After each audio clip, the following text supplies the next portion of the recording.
How to download a backup using cPanel.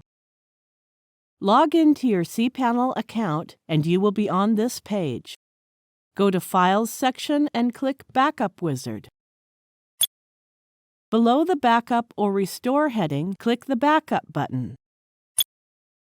Now you have two options. You can create a full backup or partial backup, which we will create now.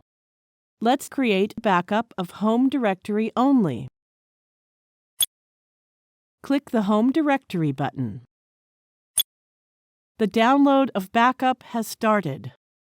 Open the downloaded file. Now you can see the downloaded backup data on your system. From the Backup Wizard interface, you can download a backup of MySQL databases, email forwarders and filters, and a full backup.